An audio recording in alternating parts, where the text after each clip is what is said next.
د افغانستان کورنۍ کرکټ مخکښي څیرې منیر کاکړ همداشان حشمت الله شهیدي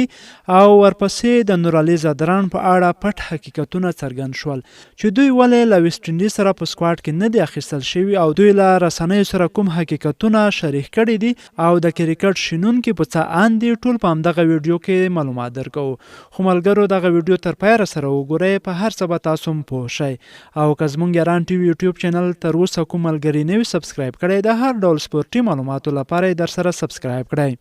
منیر کاکړ له تلونیو سره په مرکه کې ویل چې په کورنۍ هر ډول سیالیو کې خپله وړتیا ثابته کړې ده، خو نه پوهیږي چې ولې غوروي کمیټې ورسره دوه ګونی چلند کوي او دوی د لوبغاړو انتخاب لپاره نور کوم معیار ټاکلی دی. همداشان منیر کاکړ زیاتوي چې کرکټ بورډ د نوموړي په غبرګون کې له ده سره رابطه نه ده کړې، خو د غوروي کمیټې مشر انډي مولز سره په پیغامي رابطه کې راته ویل شوي دي چې په بنګلادیش کې په یوه سیالۍ کې نه ځلیدل او یو کیچ غورځول د لرې کولو لامل دي. زه نه پوهیږم په یادو سیالیو کې یو کیچ غورځول څرنګه د یو لوبغاړي په یو لوبلړۍ کې د 800 منډو هېرې شي. ویل کېږي چې د منیر کاکړ په اړه د کرکټ بورډ غړي او سیاسي چارواکي ضیاءالحق امیرخیل د پرېکړې څېړلو امر کړی دی. د نجات مسعود او نورعلي ځدران په اړه هم تر دې دمه غوروي کمیټې څه نه دي ویلي، خو له دې وړاندې د شپږیزو سیالیو پر مهال راشد خان ویلي و چې هر هغه لوبغاړی به لوبډله کې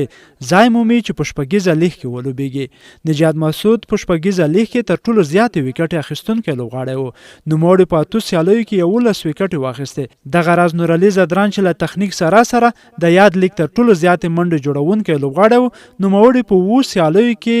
80.8% سره تر ټولو زیاتې 354 منډې جوړې کړې. د بیلابیلو شنونکو او کرکټ پوهانو په وینا په غوروي کمیټې کې خو یا انډي مولز د سخت شکر ناروغۍ له کبله نشي کولی لوبغاړي په بشپړ ډول وڅاري او یا هم د نورو فشارونو له کبله لوبغاړي انتخاب کیږي. د یادونې وړ ده چې لوبډلې په نوملړ کې د جاوید احمدي، اکرم علي خیل، فرید احمد مالک او حضرت الله زازي په انتخاب غوروي کمیټې له غبرګونونو سره مخ دي. ویل کېږي د هر څه په کرکټ بورډ غوروي کمیټې کې د غیر تخنیکي کسانو د موجودیت له کبله رامنځته کېږي چې یا د معیار پر اساس نه بلکې تربګنۍ او د اړیکو پر اساس لوبډله انتخابیږي.